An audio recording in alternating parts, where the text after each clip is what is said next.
मुंगेली से खबर। मुंगेली में भूपेंद्र सवन्नी ने केंद्रीय बजट पर प्रेस वार्ता ली, जिसमें उन्होंने कहा कि ये बजट विकसित भारत और आत्मनिर्भर अर्थव्यवस्था की मजबूत नींव रखता है। उन्होंने बजट की प्रमुख घोषणाओं को बताया, जिसमें शिक्षा, स्वास्थ्य, कृषि और उद्योग के क्षेत्र में कई महत्वपूर्ण प्रावधान शामिल हैं।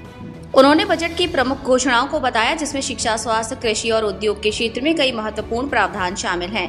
सवन्नी ने कहा कि बजट में छत्तीसगढ़ के लिए कई विशेष प्रावधान किए गए हैं, जिसमें मीनिंग कॉरिडोर विकसित करने की घोषणा, रेलवे बजट में वृद्धि और खनिज आधारित उद्योगों को मजबूती देने के लिए प्रावधान शामिल हैं। उन्होंने बजट को 2047 में भारत को विकसित भारत बनाने में सार्थक सिद्ध होने वाला बजट बताया।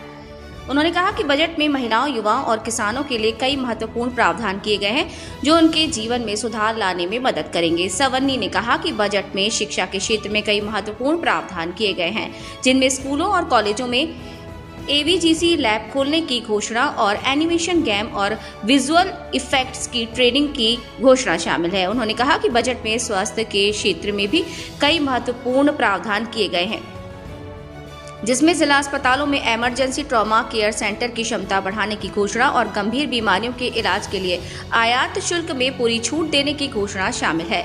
सवन्नी ने कहा कि बजट में कृषि के क्षेत्र में कई महत्वपूर्ण प्रावधान किए गए, जिसमें पशुपालकों के लिए लोन सब्सिडी की घोषणा और मछली पालन के लिए 500 बड़े तालाब निर्माण की घोषणा शामिल है।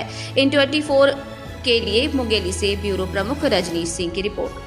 भारत देश के यशस्वी प्रधानमंत्री आदरणीय श्री नरेंद्र मोदी जी के नेतृत्व में इस देश की वित्त मंत्री सीतारमण जी ने जो केंद्रीय बजट 1 फरवरी को प्रस्तुत किया गया है 2026-27 के लिए, यह बजट एक देश का ऐतिहासिक बजट है और यह विकसित भारत को ले जाने वाला बजट है।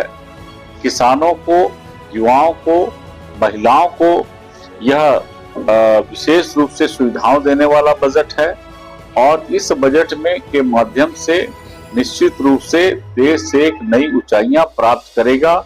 इस बजट में जो प्रावधान किए गए हैं, चाहे इंफ्रास्ट्रक्चर का क्षेत्र हो, शिक्षा का क्षेत्र हो, स्वास्थ्य का क्षेत्र हो, रक्षा का क्षेत्र हो और साथ ही साथ जो महिलाओं और युवाओं को रोजगार देने की दृष्टि का क्षेत्र हो, इस सभी दृष्टि से इस बजट में समावेश किया गया है।